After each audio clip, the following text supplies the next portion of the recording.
Você sabe que a ideia de que o homem é um ser dividido em duas partes, corpo e alma, essa ideia tem suas raízes no dualismo radical grego, filosofia grega, que não conseguia conciliar a alma, chamada de espírito, considerada boa, e a matéria, o corpo, que é essencialmente má. Esse pensamento filosófico que precede os dias de Cristo, os dias de sua encarnação, influenciou o pensamento de muitos homens, e o ocidente do nosso planeta aqui, especialmente, absorveu demais esses conceitos. Muito do que as pessoas pensam, a forma como elas enxergam o mundo, a si mesmas, as circunstâncias, seus problemas, seus traumas, tudo isso está muito influenciado pela filosofia grega. E esse pensamento filosófico facilitou também a entrada de algumas heresias no cristianismo, inclusive a tão generalizada imortalidade da alma. Essa doutrina pretende sustentar o equívoco de que o homem é um corpo habitado por uma entidade etérea, abstrata, chamada de alma ou espírito, que vive dentro do corpo, mas que dele se separa por ocasião da morte, sendo essa alma, portanto, imortal, chamada de passagens. E essa alma, quando toma posse de um outro corpo, é chamado isso de reencarnação, no espiritismo moderno. No livro de Gênesis, no entanto, o primeiro livro da Bíblia, a gente encontra uma esclarecedora informação que diz respeito à natureza do homem, que se contrapõe inteiramente a essa ideia existente da alma como uma entidade viva, autoconsciente e separada, independente do corpo. E eu queria convidar você a abrir nesse texto. Há poucas semanas atrás, aqui mesmo, nós tratamos disso com uma certa riqueza de detalhes, mas isso é importante hoje voltarmos a esse ponto, porque nos dá sustentação para aquilo que vamos estudar. Verso 7 do capítulo 2, primeira folha da sua Bíblia. Então formou o Senhor Deus ao homem do pó da terra, e lhe soprou nas narinas o fôlego de vida, e o homem passou a ser alma vivente. Aqui você tem uma tabelinha, você tem uma fórmula: pó da terra mais fôlego de vida é igual a alma vivente. Há aqui uma plena e clara distinção entre fôlego de vida e alma vivente. Esse fôlego de vida é um dom, a centelha que vem do Criador, a fonte da vida, onde não há nenhum tipo de derivação.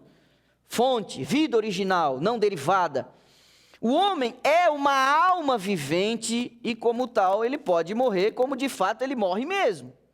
Agora, ouça o que vou dizer: o homem não tem uma alma, o homem é uma alma. O homem é a junção desses dois elementos, pó da terra e fôlego de vida.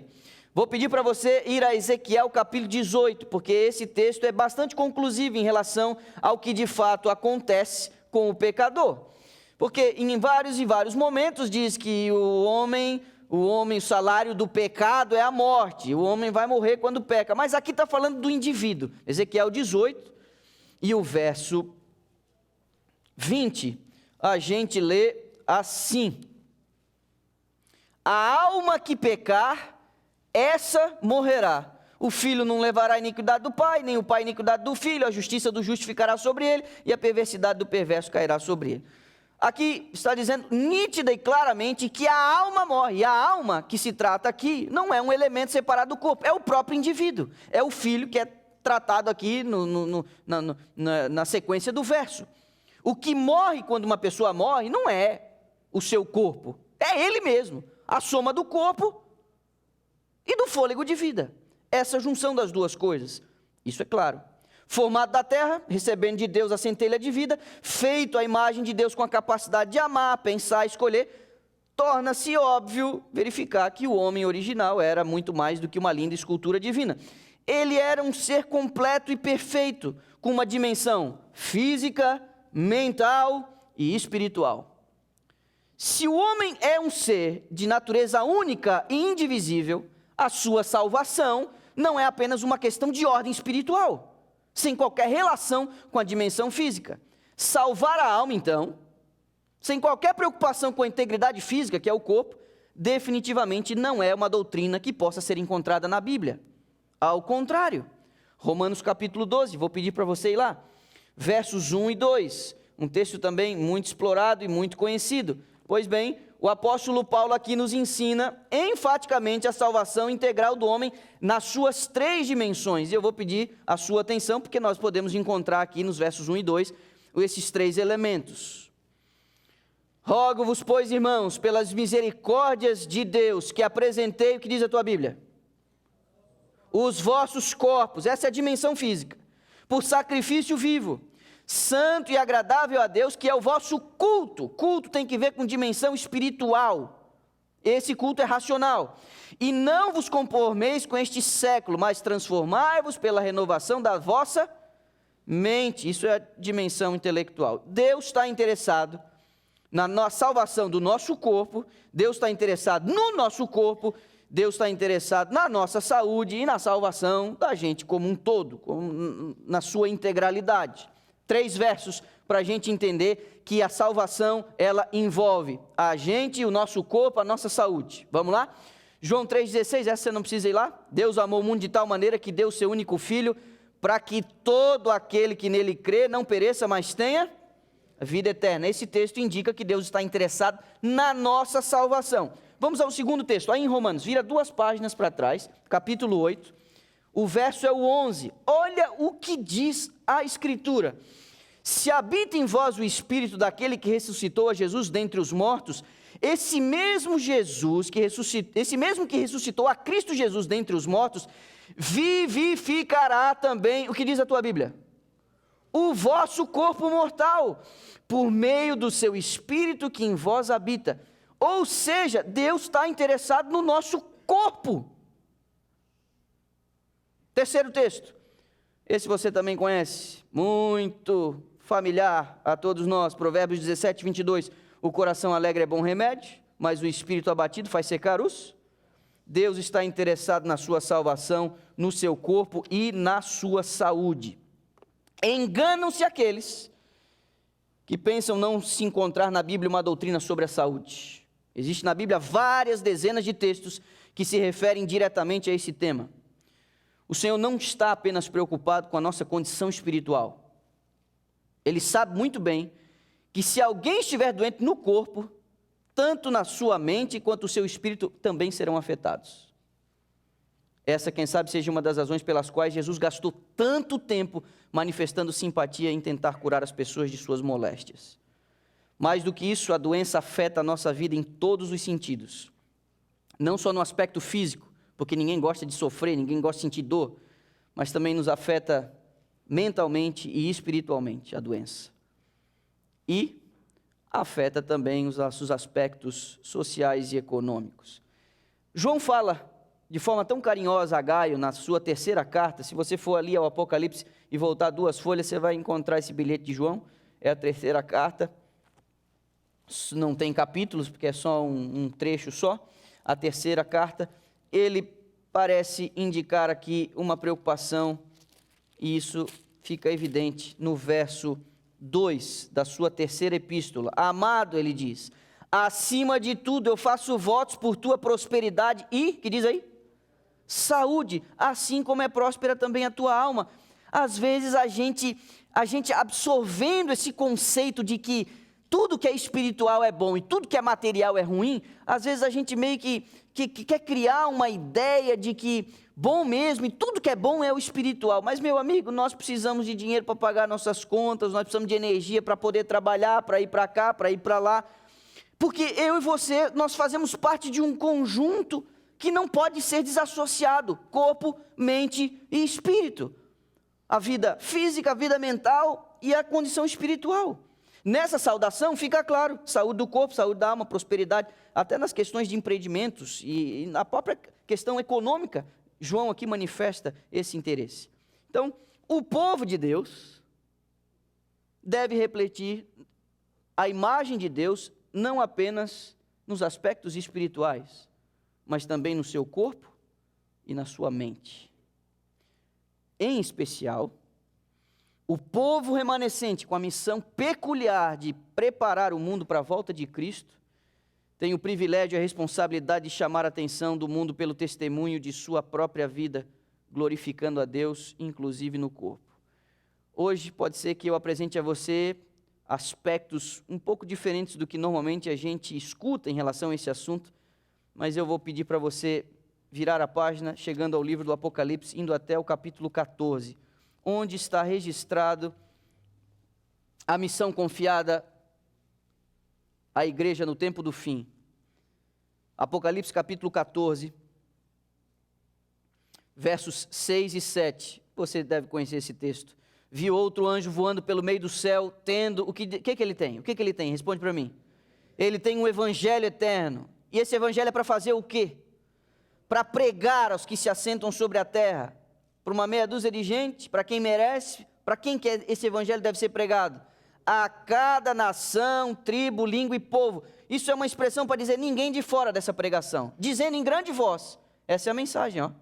Temei a Deus e dai-lhe glória, pois é chegada a hora do seu juízo, e adorai aquele que fez os céus, a terra, o mar e a fonte das águas. Essa mensagem tem uma forte conexão com a figura de Deus como Criador. Essa mensagem tem uma forte conexão, inclusive com os mandamentos de Deus, em especial aquele que o define como Criador. Mas, às vezes, a gente explora alguns aspectos dessa mensagem, ignorando outros. E um que a gente gosta muito de dizer é que o juízo está chegando, o juízo está chegando, o juízo está chegando. Mas junto com a mensagem de juízo, qual é a orientação que nos é dada aqui? O que é para a gente fazer? É para a gente dar glória a Deus. É para a gente dar glória a Deus. Como portadores do Evangelho eterno, a gente não pode se eximir do dever de proclamar essa mensagem ao mundo condenado de forma coerente. Pregar sem viver. Olha o que eu estou dizendo aqui. Isso aqui, gente, eu vou dizer para você. Isso aqui não é fácil de se pregar. E se tem um negócio que me deixa desconfortável, é pregar sobre isso daqui. Pregar sem viver é se desqualificar como testemunha, é comprometer a verdade pela falta de coerência. E conhecer sem viver é suicídio. O mundo não deseja apenas saber o que a gente diz, mas principalmente ele deseja ver como a gente vive. Afinal, a gente está anunciando a breve volta de Jesus, a gente prega essa tríplice mensagem angélica. Tudo tem a ver com a nossa fé. Tudo que a gente disser ou deixar de dizer, tudo que a gente fizer ou deixar de fazer, tudo afeta a qualidade do nosso testemunho. Mas a orientação aqui é temer a Deus e dar-lhe glória. Pois bem, o apóstolo Paulo parece sugerir uma das maneiras de a gente poder dar glórias a Deus. Primeira carta aos Coríntios. E aí nós vamos ficar ali uns 2 ou 3 textos. Primeira carta aos Coríntios, capítulo 10. Isso é a mensagem bíblica. Se somos incentivados como igreja remanescente, como povo que deve preparar um mundo para receber o retorno de Cristo, para receber o seu Senhor nos ares, essa mensagem precisa ser dada e ela é dita: vem o juízo, adora a Deus que fez o céu, a terra. Mas no pacote dessa mensagem está dizendo: você tem que dar glórias a Deus. E o apóstolo Paulo diz uma das formas de a gente conseguir fazer isso. Verso 31 do capítulo 10 da sua primeira carta aos Coríntios. Portanto, o que diz aí a tua Bíblia? Quer comais, quer bebais, ou façais outra qualquer coisa, fazei tudo para a glória de Deus. Esse verso sugere que eu e você não fazemos, inclusive, os elementos básicos da existência, que é comer e beber, que permanecer vivo, cuidar do corpo. Isso não deve ser feito, nem isso deve ser feito para um benefício pessoal próprio, mas visando a glória de Deus. Ao darmos glórias a Deus através do nosso corpo, nós estamos pregando as 3 mensagens angélicas. Isso não é brincadeira. O apóstolo Paulo está ajudando a gente a perceber que a reforma de saúde é parte integrante da tríplice mensagem angélica e que dar glórias a Deus também diz respeito ao nosso corpo e aos cuidados que lhe dispensamos. Vire umas 3 folhas para trás, no capítulo 6. Repare, o apóstolo Paulo estava tratando aqui nessa carta aos Coríntios de vários problemas que ele tinha com essa igreja. É a igreja que ele fundou, uma igreja bem complicadinha. E aqui no capítulo 6, perceba versos 19 e 20. Não sabeis que o vosso corpo é santuário do Espírito Santo que está em vós, o qual tendes da parte de Deus e que não sois de vós mesmos, porque você foi comprado por grande preço. Agora, pois, que diz o final do verso 20? Que diz aí? glorificai a Deus no vosso corpo. Cuidar do corpo agora não é apenas mais uma simples questão de saúde ou estética. É um dever cristão, pelo menos para aqueles que almejam a salvação. Vire mais 2 páginas para trás, capítulo 3. Desculpa, não sou eu que estou dizendo.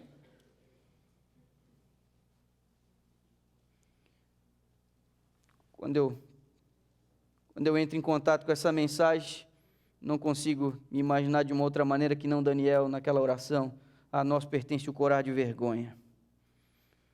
1 Coríntios 3, verso 17. Se alguém destruir o santuário de Deus, Deus o destruirá, porque o santuário de Deus, que sois vós, é sagrado. Olhe para mim aqui. Cuidar do seu corpo faz parte da missão da igreja para o tempo do fim, porque cuidando do seu corpo, você dá glórias a Deus. A mente do homem é hoje o principal campo de batalha do grande conflito entre o bem e o mal. Ouça o que vou lhe dizer. Deus controla o corpo do homem pela mente, mas Satanás controla a nossa mente pelo nosso corpo.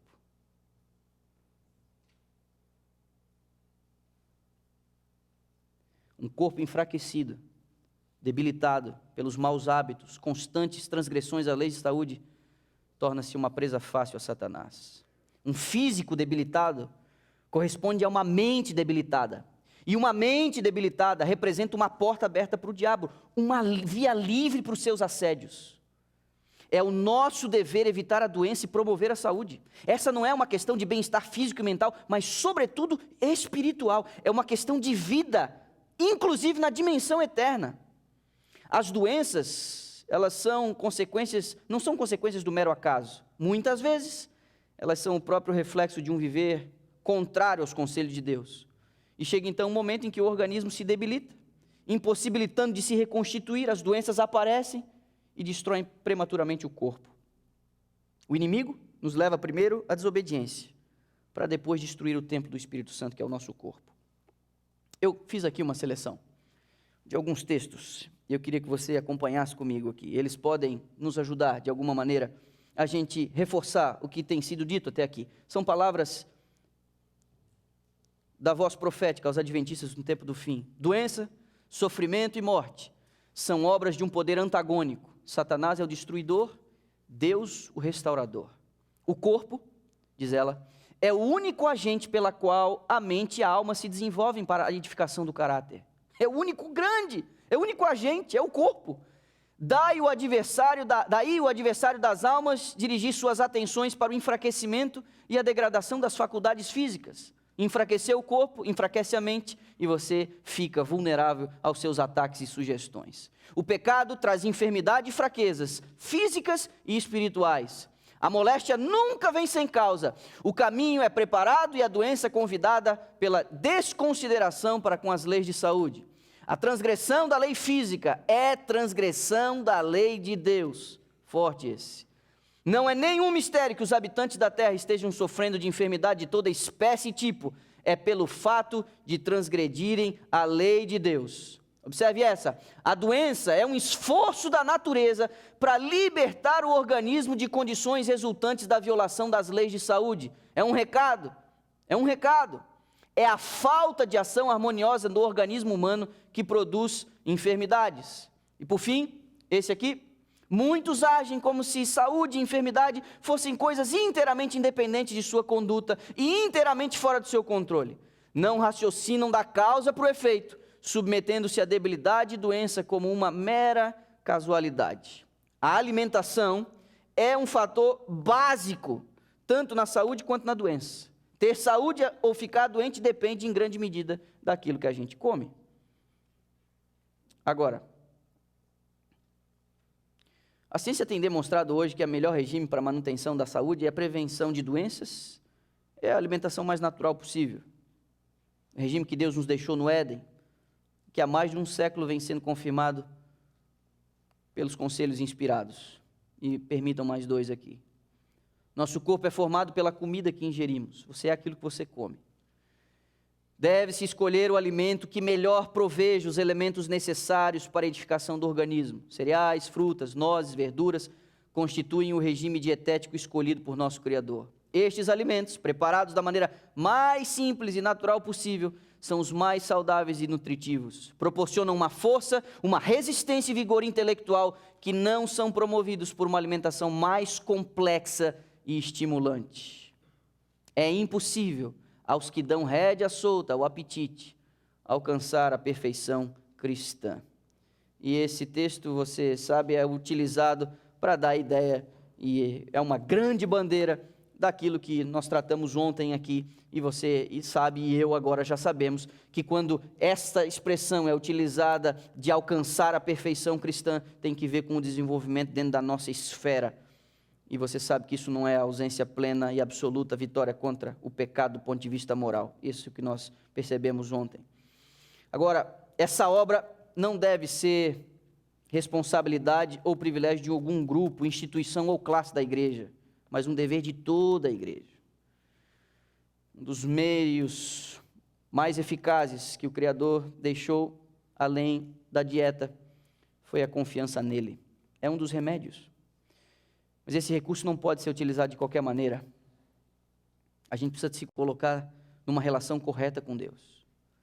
Porque se nós conscientemente estivermos violando aquilo que a gente sabe ser prejudicial para nós, orar pedindo cura é quase como presunção. A gente precisa viver os ensinos de acordo com o nosso conhecimento. A gente precisa praticar eles de acordo com a nossa fé. A gente precisa reclamar as promessas de Deus, descansando nos cumprimentos delas. Esse poder de Deus, que é um remédio, precisa operar em nós, não poderá ser reclamado para favorecer o descaso às orientações divinas e às transgressões das leis da saúde. Mas quando os esforços humanos se unem à intenção divina, nenhum caso ficará sem solução. Foi Deus, diz Ellen White, quem fez a provisão para que a natureza opere para restaurar as forças exauridas. O poder é de Deus, Ele é o grande restaurador. Mas parece que Satanás tem conseguido relativo sucesso contra esse aspecto da obra. Outro dia, considerando um pouco sobre isso com meu pai e com a minha mãe, numa videochamada, a gente tentou fazer uma recapitulação de todas as pessoas que, ao longo dos últimos anos da nossa formação, início do nosso cristianismo, todas as pessoas que levantaram a bandeira da reforma de saúde. E eu tenho uma memória muito boa, mas eu era uma criança. Então eu perguntei para eles, a gente foi conversando, e fomos fazendo uma lista ali. Porque o meu pai foi quem mais levou a sério esse assunto, e ele sofreu, inclusive dentro de casa, porque ele levou muito a sério esse assunto. E aí, a gente chegou à conclusão que dos que a gente lembrou, que levantavam essa bandeira na igreja, ou na região, no distrito pastoral, não tinha um equilibrado, um. Sempre dados aos extremos. E aí, o que era para ser uma coisa boa, o que era para ser a propaganda deveria ser a melhor possível, mas o tiro sempre saiu pela culatra, porque o inimigo sabe muito bem. E o primeiro grupo de pessoas que entra nessa linha de mudar os hábitos alimentares são os extremistas e desequilibrados. Mas aí tem um segundo grupo, são os indiferentes. Tem sido um pouquinho assim, olha, isso contribui muito para aumentar o número de indecisos, né? E tem um terceiro grupo, esses, eles lutam contra, falam mal. Qualquer tipo de reforma pró-saúde, eles combatem, e acusando, e se fazendo, inclusive, dos argumentos desses que são meio assim, não é? Mas aí, eu vou dizer para você, nós vamos comprometer a nossa utilidade por conta de alguns que fazem isso de forma desequilibrada? Nenhum ser humano serve de medida para outro. A utilidade de cada um de nós na obra varia de acordo com a responsabilidade que Deus nos deu. E eu queria hoje, E eu não posso deixar e me eximir disso. Eu queria dizer para você que nós não podemos negligenciar. Isso tem sido uma luta para mim, para minha casa, há muito tempo. Temos feito alguns progressos, temos dado alguns passos. Tive a oportunidade nesses meses em que estive nas Filipinas, pelas condições sanitárias do país e da região onde eu estava, eu tive condições de me abster de muita coisa e descobrir ou redescobrir os sabores de algumas coisas que eu já, por um paladar corrompido, já não conseguia mais experimentar. Mas eu queria hoje mostrar para vocês 2 compêndios que nós não podemos ignorar nessa nossa busca por sermos melhores.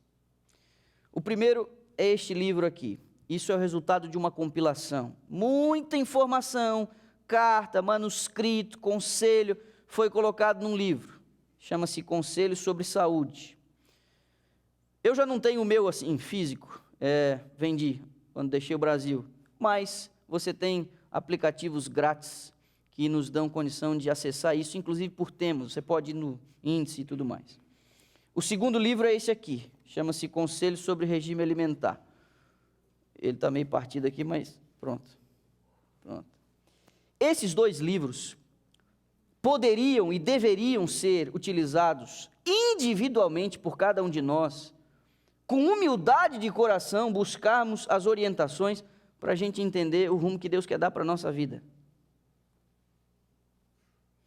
Mas quando a gente assim começar a mexer com isso aqui, eu vou dizer para você, tudo começa com conhecimento. Você precisa racionalmente entender que determinada coisa é assim por causa disso, disso e disso.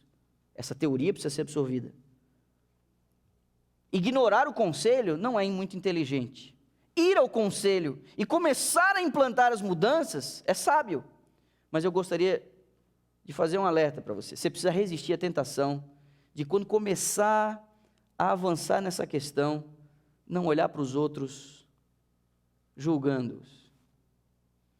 Ao andar pelas mesas no ginásio, no nosso almoço, no sábado, não ceda à tentação de achar que depois de você ter feito algum progresso, 20 anos patinando, 20 anos patinou, aí começa a fazer algum progresso, e nos primeiros meses de progresso, ao caminhar por entre as mesas, quando espia o que os outros estão comendo, você se escandaliza, bando de pecador, pensa assim. Você tem que ser, não pode ser desse tipo de tentação. E mesmo se você, lá na sua casa, lembrando do que acontece na igreja, do tipo de comida que ainda estão servindo numa festinha, no baby shower, num aniversário, não é? Você precisa cuidar para não se sentir melhor quando você começar a dar os seus primeiros passos. Essa, de fato, é uma questão individual, como a gente comentou ontem. Nós não podemos não entrar nisso, porque alguns que entraram deram um mau testemunho. Isso não é inteligente. Porque nós corremos um grande e sério risco de, nas primeiras vitórias, a gente já começar, não é? Passou a vida inteira chegando atrasado na igreja, aí começou, botou na cabeça que vai chegar 9h30 para a escola sabatina, começa a vir, aí começa a vir igreja vazia, aí você começa a ficar com raiva de quem não está chegando no horário, passou a vida inteira atrasado, não é?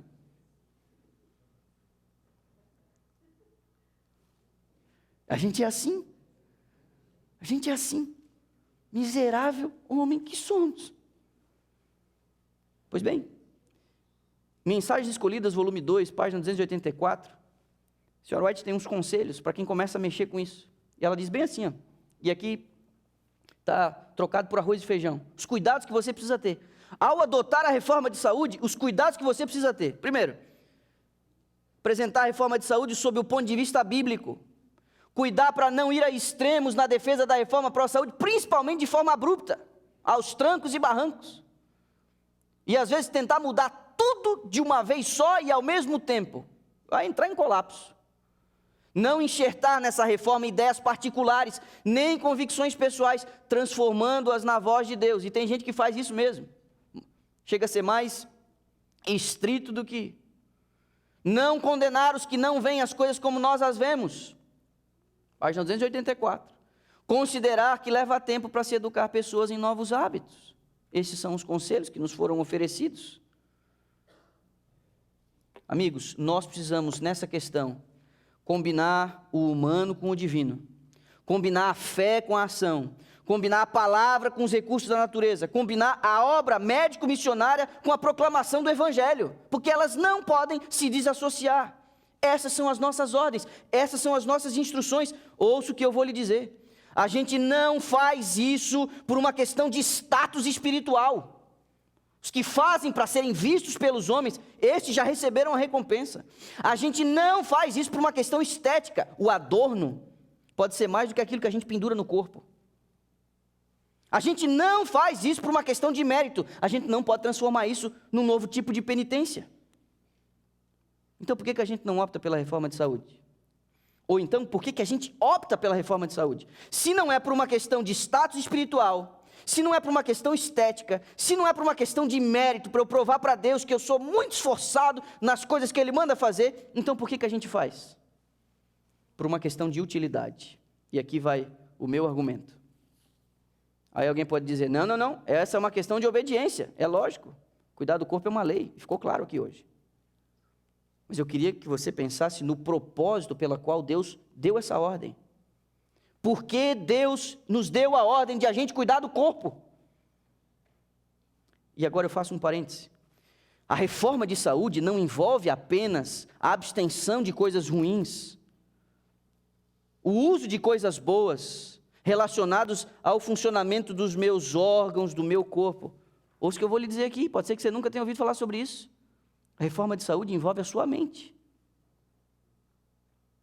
E eu vou dizer aqui, ó. Eu já quebrei essa perna direita 2 vezes. Eu quebrei o fêmur, brincando na igreja. E quebrei a canela, num acidente. As dois momentos separados. Um com 8 anos e um com 20. Fui levado para o hospital nas 2 vezes. Um ortopedista foi chamado nas 2 vezes. Na primeira vez, houve uma intervenção cirúrgica. Anestesiaram, colocaram a perna no lugar, imobilizaram. Especialista. Quebrei a perna, chamaram um ortopedista. Eu posso estar falando para gente que está precisando de um outro especialista. Posso estar falando para pessoas que têm tido dificuldades de administrar suas emoções. A reforma de saúde envolve isso também. Traumas, dificuldade lá com a rejeição da infância, violência dos pais, abusos, péssimas lembranças, um divórcio que destroçou você.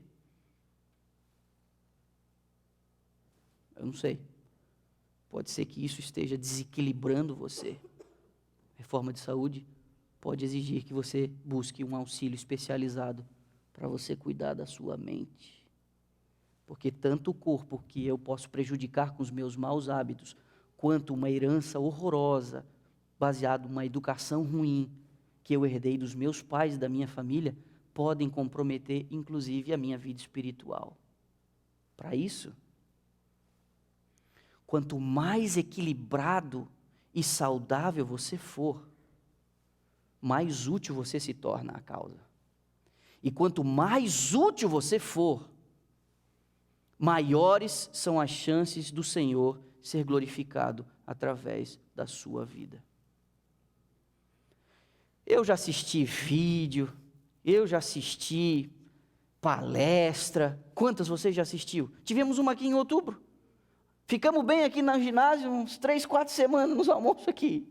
Depois, descambamos de novo, né? Quantos seminários, quantos livros, quantas palestras, quantos sermões, quantos apelos. Mas quando a gente está lá no nosso dia a dia, o que a gente quer é aquela satisfação, não é? Eu vou dizer para você, não me venha com vídeo, não me venha com palestra, com dado, esse tipo de coisa não me afeta, não me afeta. Ou quem sabe aquele argumento diz o seguinte, não, olha, já foi provado que os adventistas com o estilo de vida que eles têm, vivem aí 4, 5 anos a mais na média daquelas pessoas. Cara, isso aí não. Agora, eu vou dizer para você, o que me acerta em cheio é eu diminuir a minha utilidade, é eu ser uma oferta manca, porque ele está dizendo, você tem que apresentar seu corpo como um sacrifício vivo. Eu não posso ser uma oferta manca. Ele diz, eu quero usar você, mas se eu comprometo o meu estado, eu comprometo a eficácia de Deus me usando como um instrumento. Eu limito o Senhor e o que Ele quer fazer através da minha vida. É por isso, é por uma questão de utilidade. Vou repetir, quanto mais saudável e equilibrado você for, mais útil você se torna. Quanto mais útil você for, maiores são as chances de Deus ser glorificado através da sua vida. Pois é isso que Ele disse, temei a Deus e dai-lhe glória. Eu e você precisamos dar glórias a Deus através do nosso corpo. O Evangelho eterno, esse que nós fomos chamados a pregar, é a notícia de que o Senhor redimiu o seu povo. É a notícia de que o Senhor restaurou o seu povo. É a notícia de que o Senhor transformou o seu povo.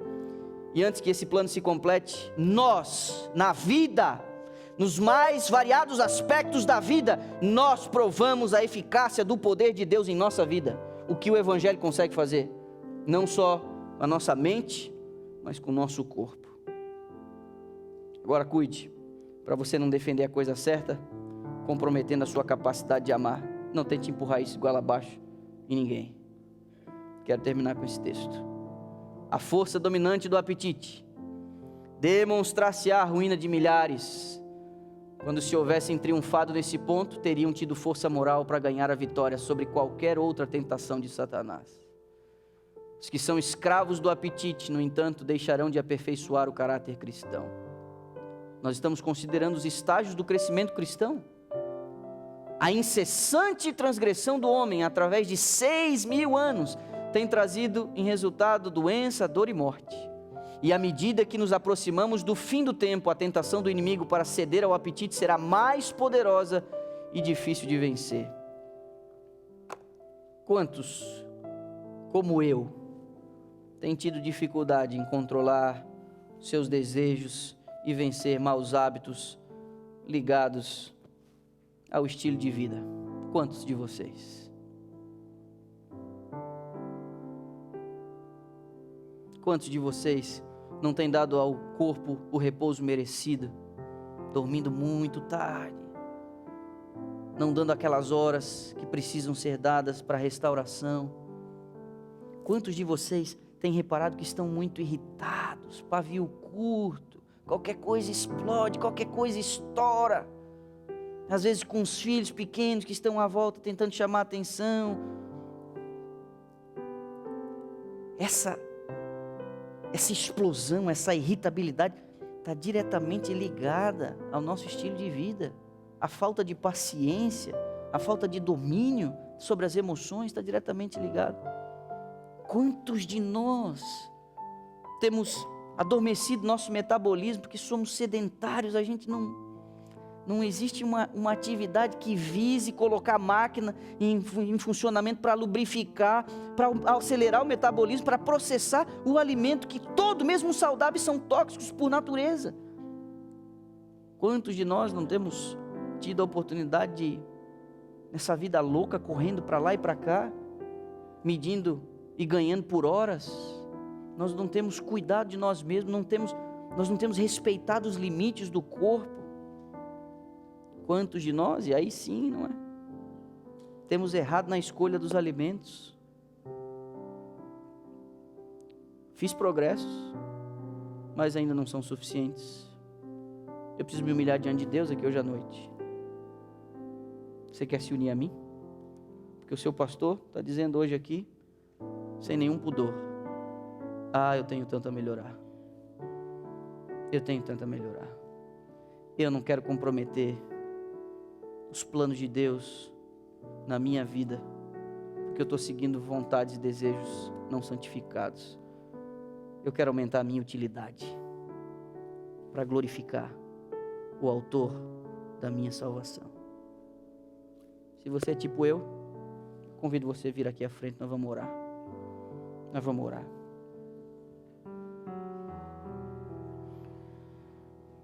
há 5 semanas, eu estava com o Noah de manhã cedo, preparando ele para ir para a escola. Chega mais perto de mim, pode subir aqui. Eu estou me sentindo meio sozinho, chega mais perto de mim aqui. Aí eu estava lá no banheiro, penteando o cabelo dele, e eu senti no meu coração, peça ajuda, rapaz, peça ajuda. Peça ajuda. Aí eu disse para ele, Noah, eu preciso da sua ajuda. A sua oração, ela sobe sem interferências, sem afetação. Eu preciso da sua ajuda.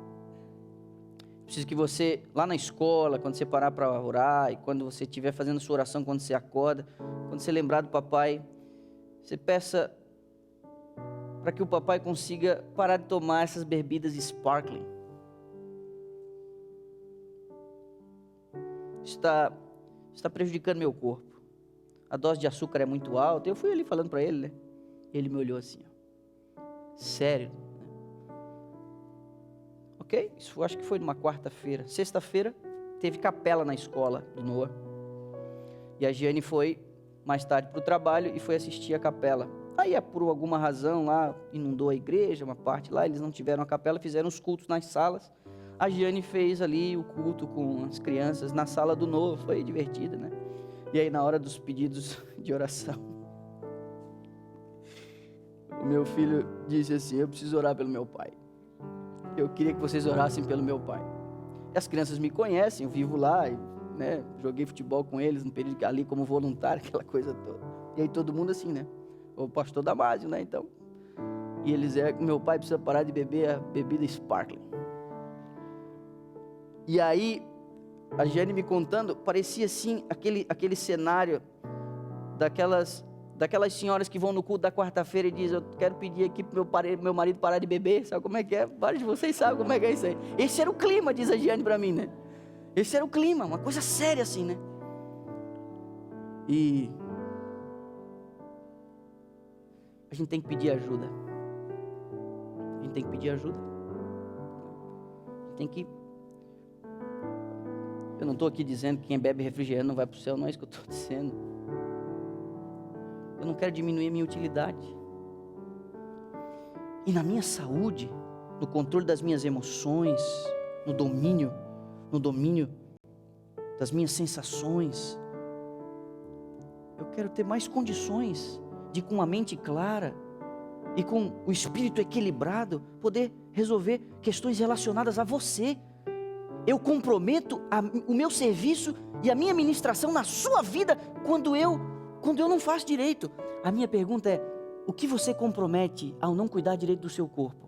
O que você está comprometendo? O que você está comprometendo?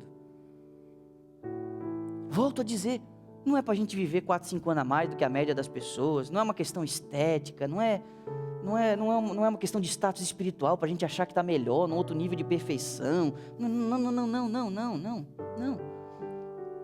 Nos foi dado a honra de sermos habitados pelo Espírito de Deus.